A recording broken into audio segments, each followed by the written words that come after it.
দুর্গোৎসবের মাঝে বাংলাদেশে আক্রান্ত হলেন হিন্দুরা। পুরল একের পর এক ঘর, ভাঙচুর দুর্গা মণ্ডপে, রেহাই পেল না ইসকন মন্দিরও। হিংসার বলি বেশ কয়েকজন সংখ্যালঘু। বাংলাদেশে সংখ্যালঘু নির্যাতনের ঘটনা নতুন নয়। মুক্তিযুদ্ধের আমলে খান সেনার অমানুষিক অত্যাচারের স্মৃতি আজও গায়ে কাঁটা দেওয়ায়। ঢাকার কসাই পাকিস্তানি সেনাকর্তা টিক্কা খান বঙ্গতনয়াদের ধর্ষণের নিদান দিয়েছিলেন। সেই সময় জাতি ধর্ম নির্বিশেষে বাঙালিরা পাক সেনার রোষের মুখে পড়লেও হিন্দুদের ওপর নির্যাতনের মাত্রা ছিল নারকীয়। প্রায় ৩০ লক্ষ নিরীহ মানুষকে হত্যা করে পাকিস্তানিরা।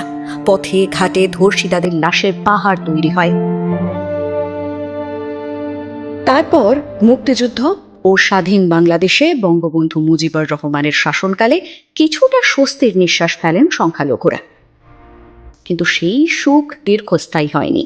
মুজিবের হত্যা ও সেনা শাসক জিয়াউর রহমানের নির্দেশে ধর্ম নিরপেক্ষ বাংলাদেশের ইসলামীকরণ হিন্দু ও বৌদ্ধদের জন্য অন্ধকার যুগের সূচনা করে।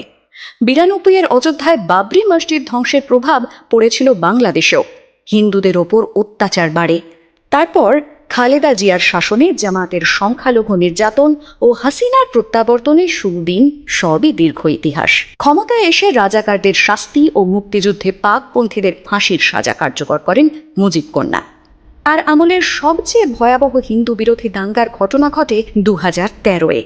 সে বছর জামায়াতে ইসলামের সহসভাপতি তথা মুক্তিযুদ্ধের অন্যতম খলনায়ক দেলওয়ার হোসেন সঈদীকে মৃত্যুদণ্ড দেয় ২০০৯ সালে গঠিত হওয়া ইন্টারন্যাশনাল ক্রাইমস ট্রাইব্যুনাল। বাংলাদেশে যুদ্ধাপরাধীদের শাস্তি দিতে ট্রাইব্যুনালটি গঠন করে তৎকালীন হাসিনা সরকার। সঈদীর সাজা ঘোষণার খবর ছড়িয়ে পড়তেই হিন্দুদের ওপর নেমে আসে খাঁড়া। দাঁত নখ বের করে সংখ্যালঘুদের ওপর ঝাঁপিয়ে পড়ে জামাত শিবির। রাজধানী ঢাকা, নোয়াখালী, রংপুর সহ একাধিক জায়গায় ধ্বংস করা হয় প্রায় ৫০টি মন্দির, পুড়ে ছাই হয় হিন্দুদের ১৫০০ বাড়ি। তবে ২০১৫-এ মুক্তমনা ব্লগার অভিজিৎ রায় হত্যার পর শুরু হয় এক কালো অধ্যায়। আর চলতি বছর হাসিনার আমলেই দুর্গোৎসবে হিন্দু নির্যাতন সেই অধ্যায়ের নয়া সংযোজন। অষ্টমীর রাত থেকে শুরু হয় তাণ্ডব। বজরংবলীর কাছে কোরআন রেখে যাওয়ার খবর ছড়িয়ে পড়তেই হামলা চলে হিন্দুদের বাড়িঘরে। ভেঙে গুঁড়িয়ে দেওয়া হয় বেশ কয়েকটি দুর্গা মণ্ডপ। হামলা হয় ইসকন মন্দিরেও। মৌলবাদীরা খুন করে অন্তত ৪ সংখ্যালঘুকে। তবে সাম্প্রদায়িক হিংসার আগুনে পুড়লেও ফিনিক্সের মতোই বারবার উঠে দাঁড়িয়েছে বাংলাদেশ। আশার আলো দেখিয়েছে শাহবাগ।